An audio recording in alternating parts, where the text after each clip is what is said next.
Good evening. Good morning, friends. At the outset, I must thank Dr. Vitul Gupta sir for giving me an opportunity to be a part of this academic feast, academic Mapicon 2021. And then next 20 minutes or so, we are going to discuss about another aspect of malnutrition, different spectrum of malnutrition or a maladaptive anabolism. We call it obesity, which is a rising tsunami in our country. And friends, it's really a time to take action against obesity. We are going through a very turbulent time after this COVID, and this tsunami of obesity and overweight is hitting us like anything. We are going to discuss about the agenda that will be like defining obesity in Indian way. Sites is the matter of concern for fat depots, basics of managing obesity, action IO study and its practical relevance and lesson learned, and then we'll summarize the take home messages. Now, first defining and classification of obesity. Weight usually 20% or more over an individual ideal body weight is considered obese. You can also consider body fat index. If it is more than 25%, you can consider it as obesity. But overall, obesity is a medical condition described as excess body fat in the form of fat. When accumulated, this fat can lead to severe health parameters. And usually, the most important, mostly the guidelines, they say that body mass index, it provides the most convenient population level measure of overweight and obesity, and that is currently available, and it is weight in kg divided by height per meters square of the height, that is in meter.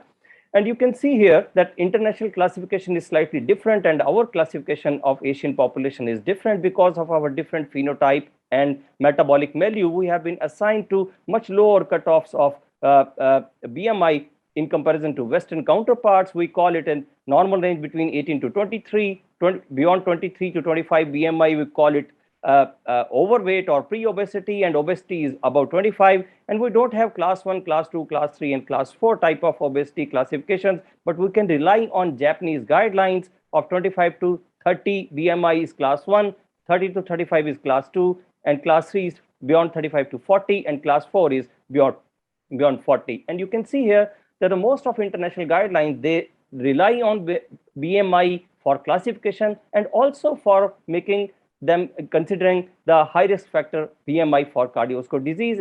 As you can see here from Canadian guideline, Southeast and East Asian ethnicity, BMI more than 25 is considered at risk, moderate risk when it is 25 to 29, and severe risk when it is more than 30. We call it severe risk for cardiovascular disease. Similarly, AHA also classify according to BMI and according to the cardiovascular risk factor and increasing mortality linked with BMI.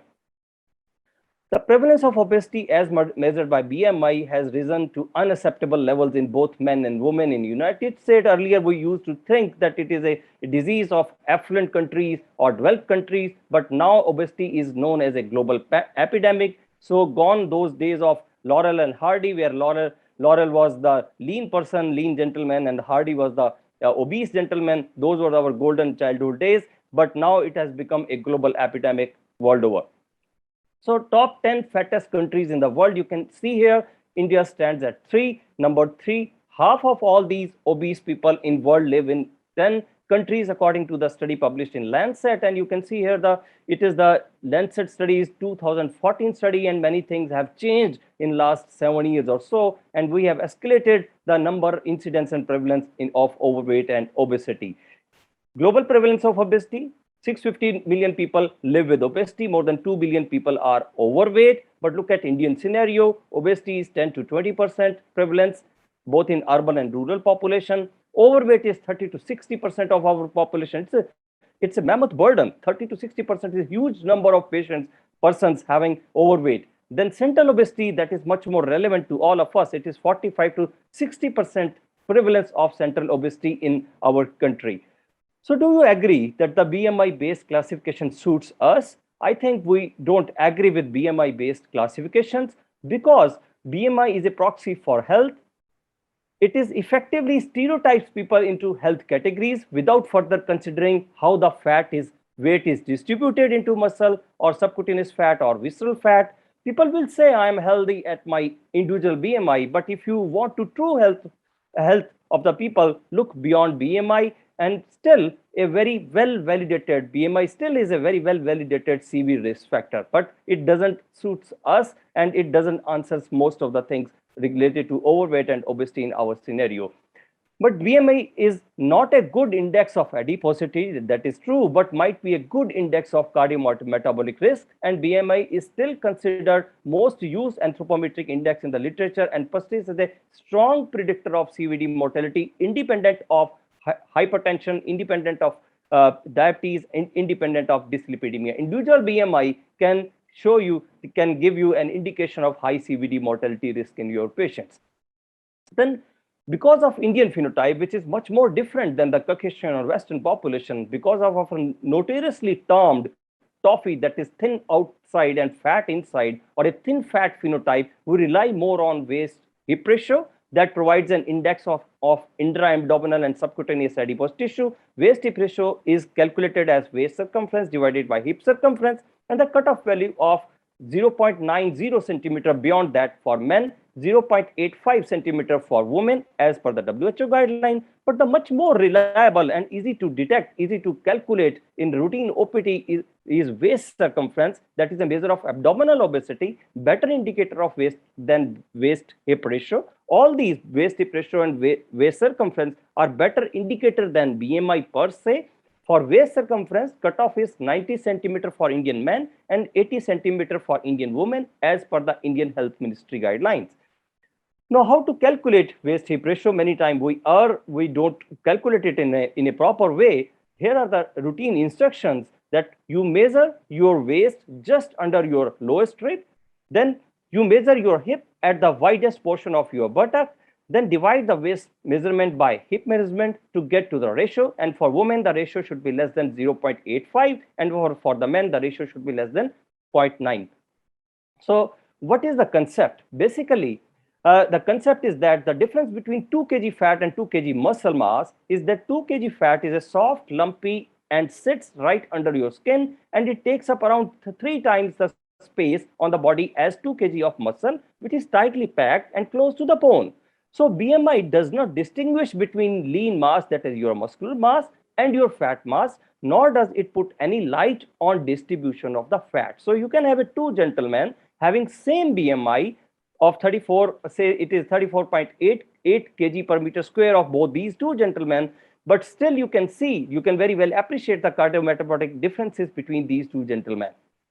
So it is really more important to know where you store your fat. This is much more important than overall obesity. Just like real estate, you look at the location of the thing you are going to purchase or you're going to build. Fat is all about location. So you can have subcutaneous adipose tissue, that is anterior abdominal fat mass, posterior abdominal fat mass, and peripheral subcutaneous tissue mass, fat mass that included into subcutaneous adipose tissue.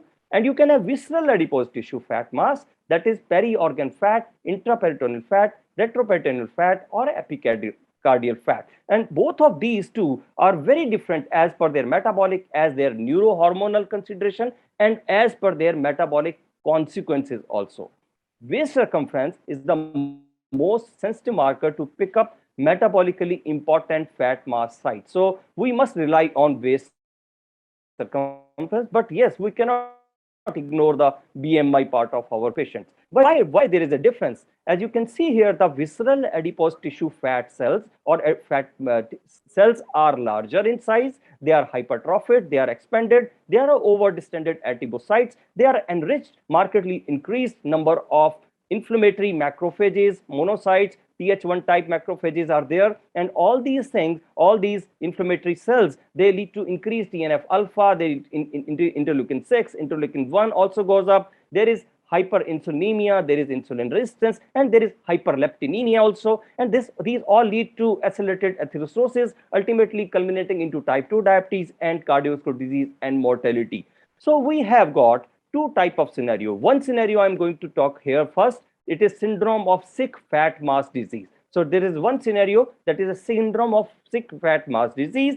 You have adipocytes, macrophages, lymphocytes, and endothelial dysfunction. All these four are inflamed, highly active metabolically, leading to local inflammation. All type of inflammatory markers are on high sides. all type of cytokines and pro-inflammatory cells are on the higher side, and all type of adhesion molecules are there. All these things lead to local inflammation in the white adipose tissue, leading to peripheral insulin resistance, also insulin resistance at the level of liver, and markedly inflamed higher inflammation, leading into metabolic alteration, like triglycerides are going up, HDL is going down, small dense LDL is going up, your sugars, glucose are also going up. All these things lead to vascular insulin resistance, arterial hypertension, and accelerated atherosclerosis. So overall, more than 200 comorbidities are associated with this sick fat disease. Fat mass disease is another scenario we are going to talk within few seconds. So it is a sick fat mass disease, which is a maximum culprit to all type of increased cardiovascular and metabolic deterioration in our patients related to obesity. So in obesity, that is associated with multiple comorbidities and complications. You can have metabolic complication, that is a part of sick fat mass disease. You can have mechanical complications and issues, and also mental issues. So metabolic is like cardiovascular, and all risk factors are on higher side, leading on to stroke, dyslipidemia, hypertension, coronary artery disease, and CHF, pulmonary embolism, type 2 diabetes, thrombosis, and gout. You can have other NAFLD also. Infertility and cancers are also a part of sick fat mass disease, whereas you can have mechanical issues like physical deconditioning, incontinence, arthrosis, obstructive sleep apnea, and chronic back pain. And also you can have mental and social issues. Depression and anxiety are very important, linked as a comorbidities for obesity. So mechanical and mental part are basically fat mass disease syndrome, and metabolic syndrome, metabolic issues are related to sick fat mass disease. So we have to appreciate between these two scenarios of obesity related comorbidities. So as you also, obesity reduces life expectancy, and you can see as your BMI increases from 25 kg per meter square over that 25 kg per meter square, there is an exponential increase in cardiovascular disease related mortality. Similarly, it is important not only the issue related to fat, it is the duration of obesity that is much more important. It's a very excellent paper published by Rees et al. In JAMA in 2013, and it says that for every 2 years additionally lived with obesity, the risk of CVD mortality is significantly increased by 7%. That means the finding is that it is Rees et al. That said that I think our finding really suggests that if we don't measure obesity duration in addition to BMI and in addition to waist circumference, we may be underestimating the risk of obesity. So duration of obesity is again very, very important. So delaying the onset of obesity may contribute to lowering the risk of developing future CVD. So it is an excellent paper and giving us so many insights, and the patient with obesity can lose years of their life. And you can see here at all level of BMI, whether it is 30 to 35 or even beyond 35, younger the patient, that means 20 to 39-year-old patient, they are going to lose more life years from their life. That means younger patient with obesity lose the most years of their life. Around 6 to 8 years of lives are lost only due to obesity, even in younger patients, when onset of obesity is in younger age group. So, but the good news is that what you need to do only to decrease the body mass index or weight loss by 5 to 10% weight loss may improve the obesity related comorbidities. So benefit starts between 5 to 10% of weight loss. You can reduce type 2 diabetes, reduction in cardiovascular risk factor, improvement in blood lipid profile, improvement in blood pressure, and improvement in sleep apnea. All can happen with a mild, small amount, that is 5 to 10% of weight loss. And this amount of weight loss has proven and shown to improve obesity-related complication, and it is all ongoing and continuous process that you can see here that the hypertension improved by 5 to 15%, and beyond 50% BP is still decreasing, triglyceride is still decreasing, beyond 15% decrease in body weight. Similarly, HbA1c is still decreasing beyond 15% of body weight, and even if you decrease body weight beyond 15%, you can go with diabetes remission also. And so all these comorbidities are improving, ongoing. Even 1% decrease in body weight adds to the benefits to all these comorbidities. So what are the treatment strategies for obesity. You can have behavioral intervention like counseling, self-monitoring, stress management, and diet, physical activity, and sleep management. You can have pharmacotherapy like orlistat, liraglutide, phentermine, topiramate as a combination, or naltrexone, bupropion as a combination. Also, you can have metabolic surgeries or bariatric surgeries of gastric band, Roux-en-Y gastric bypass, and sleeve gastrectomy. Semaglutide 2.4 milligram once weekly subcutaneously is approved for body weight loss by US FDA very recently also. So if you see the efficacy of existing weight loss intervention, clearly you can see the gastric bypass has got maximum efficacy in reducing weight by 24 to 38%, followed by gastric sleeve, followed by gastric band, and then followed by pharmacotherapy and intensive behavioral therapy, accounting to 11 to 14% reduction in body weight. Lifestyle intervention 3 to 5%, very low calorie diet 6 to 10%. So there is an incremental benefit with combining all these modalities, but maximum with surgical modalities that can be seen here. But it has to be individualized.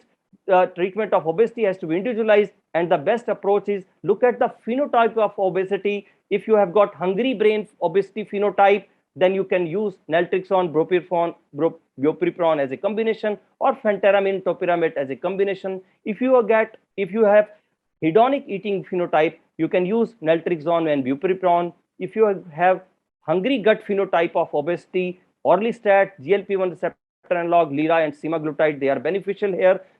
Your patient can have slow burner type of phenotype for obesity. There you can use phentermine. So it is all individualized, patient-centric approach, looking at the detailed history, how patient has, what are the sites of, what are the phenotype of your causing obesity. So targeted therapy is much more important. So just like you use individualized patient-centered approach in diabetes management, similarly you have to go with the obesity phenotype for usage of these modalities in a proper way. Now, if you look at the all these things that has been told to you, even after all these technical advancement and excellent results in management and understanding of barochronology, obesity remains underdiagnosed and undertreated. It's a very true story. All people with obesity, if you say they are 100%, people diagnosed with obesity is only 40% or less than 40%, and people receiving evidence-based anti-obesity treatment is less than 20%. So it's a very it's a bad scenario that we are missing so many targets. Why this is so? Why this is so that we are not going up to the mark or doing up to the mark workup for the obesity patients? So the answer comes from ACTION-IO study, and the ACTION-IO study is basically awareness, care, treatment in obesity management. It was an international observational study. It was a cross-sectional, non-interventional, descriptive study based on data collection via online survey, and it was done between 4th June to 4th June 2018 to 15 October 2018 by Catterson et al. It was published in Diabetes, Obesity Management, Diabetes, Obesity and Metabolism Journal in 2019. And you can see here there were 11 countries, and out of these 11 countries, those who have participated, 4 countries were from Asian origin. Japan, South Korea, UAE, and Saudi Arabia, they were from Asian countries. And so the data is much more relevant to all of us because of Asian inclusion. You can see the study methods and objectives here for ACTION-IO study. You have got 2 arms. One is people with obesity or PWOs or HCPs. PWOs age more than 18 years and the current BMI 30 kg per meter square or more than that. Healthcare physicians were those who are included. They spent 50% or more time in direct patient care. They saw 100 or more than 100 patients in past month. They saw 10 patients or more than 10 patients in past month needing weight management, that is having BMI more than 30 kg per meter square, and they are in practice for 2 years. And these are the primary objective of the study: to identify perceptions, attitudes, behavior, potential barriers to effective obesity care across people with obesity and healthcare physicians. Now look at the study characteristics of this ACTION-IO study. Here you can see the people with obesity, that is PWOs. They were having mean age of 45 extending from 18 to 88 years. You can see here around 37% PWOs were having class 2 or class 3 obesity. And for Japan and South Korea, they included the patient having BMI more than 25 kg per meter square. Otherwise, other countries, they had BMI cutoff for inclusion was 30 kg per meter square. So it is much more relevant to Asian countries also. Now look at the comorbidities associated with PWOs. Around 49% PWOs had 2 or more than 2 comorbidities associated with obesity. Now look at healthcare physicians' characteristics included of various specialties: general practice, internal medicine, endocrinology, cardiology, family practice, gastroenterology, HCPs, and others also. But importantly, you can see on the bottom line, around 7% HCPs had their BMI, their own BMI was more than 30 at the time of inclusion into the study. Now, study results are basically a blend of, you can see, blend of enthusiasm, blend of obesity as per the people with obesity, and also it is having contradictory contrast perceptions and attitudes and negativism from healthcare physician. I am very sorry to say that our scenario was very poor in comparison to PWO arm. So number one is perception to obesity as a disease. It was same between PWOs and healthcare physicians. 68% agreeing that it's a chronic disease. HCP also 88% agreed that it is a chronic disease. Agreed with the statement that the obesity is a chronic disease. Large impact on overall health was believed by 82% of people with obesity. 76% HCPs also had same belief. But despite this recognition of obesity as a disease that impact overall health, the full responsibility of weight loss was taken by PWOs in 81%, whereas only by 30% with HCPs. That means most of HCP that thought that it is your own disease, it is your own job, so you have to take care of yourself. So it's a tumhara job, you have to take care of your own health. So this was the attitude of HCPs. Now, lifestyle was the key in the both scenario, both PWOs and HCP. But motivation to lose weight was around 50% in PWOs, but only we thought, HCP thought that only 31% are motivated, 69% are not motivated. So we had very negative attitudes towards the patient's behavior for related to obesity. Also, we considered that faulty food habits, lack of exercise is much more with PWOs, whereas PWOs thought that it is there as a contribution to obesity, but not up to 100%. 62 and 73% they agree that their lifestyle is faulty, their exercise, lack of exercise is faulty, but HCP thought that it is 90% due to all these things. Any one serious attempt to lose weight was made in the past by 81% of people with obesity, but markedly contrasting story is that only 35% HCP believed that people with obesity, they think that they should lose weight, and if they are thinking that they should lose weight, they are only successful in 30% of the cases, but it is a marked contrast in comparison to people with obesity. So look at our efforts. Only 54% was discussed about the weight in the past 5 years. Only 36% PWOs were diagnosed with obesity by us, and only 21% was called for appointment or the follow-up for obesity related issues. On the other hand, if you see the achieving and maintaining weight loss, it was done by 5%. Weight loss were done in 37% of people with obesity, PWOs by themselves also, and 11% maintained for 1 year of more than 5% weight loss. 16% they lost even 10% of weight, and 5% maintained that more than 10% of weight loss in an year for in the follow-up with PWOs on their own self. But look at HCP, they thought that only 35% are sincerely doing their effort for losing their weight, and only 30% are successful in doing their efforts of losing weight. So maintenance of weight loss, 81% PWOs tried to lose weight in the last in the previous one attempt they had done for losing weight, and 11% was successful in maintaining weight loss. And healthcare physicians were having very negative attitude over the PWOs that they can do they're any good to themselves and they can maintain their weight loss. So it was very negative. We thought that you cannot do it like that. So perceived weight loss barriers can be like that. For PWOs, lack of exercise was the most contributory, then unhealthy eating habits.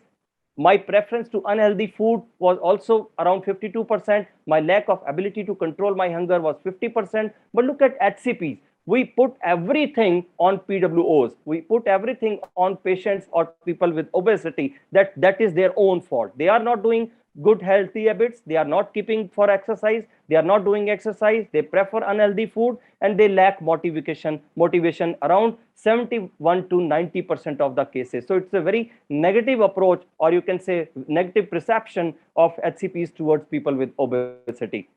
So, and so what happened? Time from weight struggle to HCP discussion, age when struggle with weight began, it was 33 years mean. But look at the age when first discussed weight with HCP, it was 38 years. We lost around 6 years of the mean.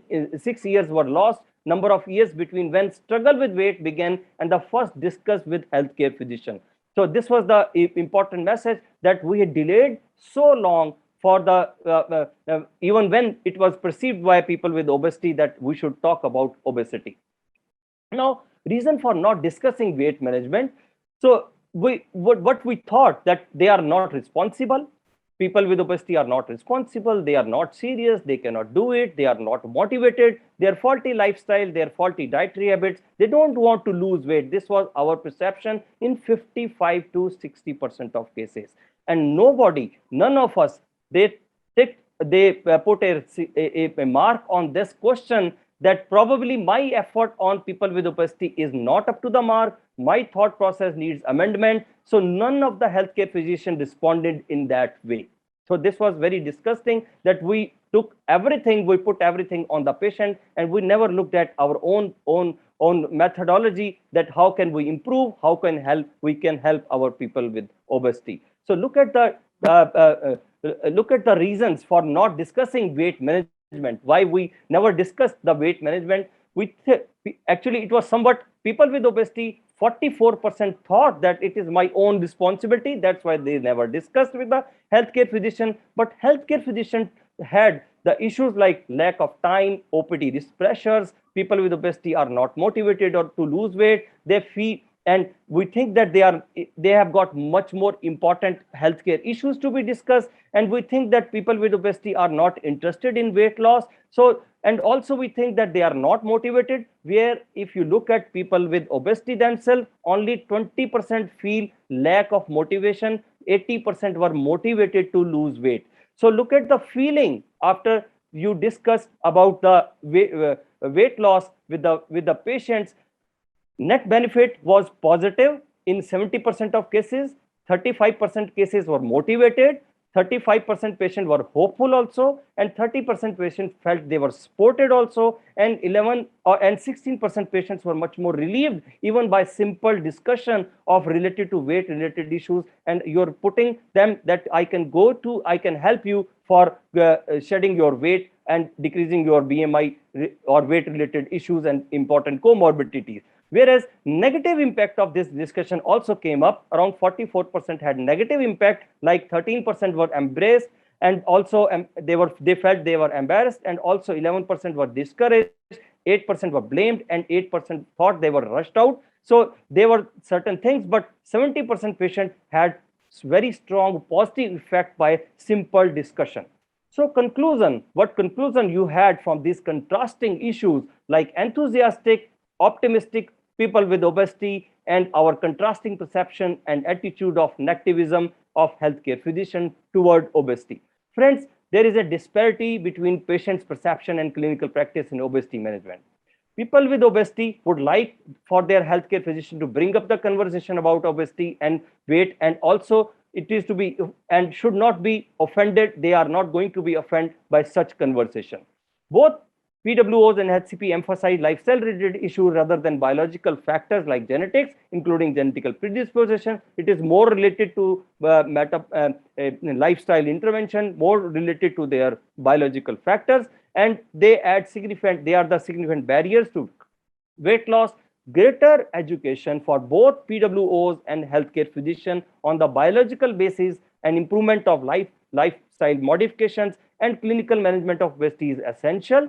So, looking at the lesson learned from this scenario of this Action IO study, there are 5 A's for obesity care: assess, determine the extent of obesity, food intake and physical activity, and medication; advise, plan diets, modifications, supplements, and other issues; agree in motivation of the patient. If the patient is not comfortable with the plans, delay until the next visit; assist to provide guides, diet guides, physical activities, motivational guides, and also review patients' diaries. Also, arrange for the follow-up appointments, refer to the dietitian, weight management classes, and also surgery. So these are the 5 important lessons we can learn from IO study. And the modus of operandi, MOC, should be: you have to motivate your patient at all fronts. You have to seize the opportunity when you encounter patient with people with obesity or overweight, and also relative of the family member of people with obesity. Never miss that opportunity, never to be lost. But no blaming and no stigmatism should be there in our minds. We should improve our capabilities to learn about the lifestyle modification and diet. Also, cognitive behavior therapy should be learned by all of us. Conversational skills related to obesity and overweight management has to be learned by ourselves, and so that we can use judicial barophenotypic treatment approaches to manage overweight and obesity. So friends, it's a time that we should treat obesity seriously, and we should take a pledge that we are going to treat obesity, take care of our overweight and obesity patients in a much more serious attempt to modify the whole scenario of these comorbidities associated with obesity and overweight in our patients. Thank you all, and I will stop here and I will be happy to answer the questions if they are there.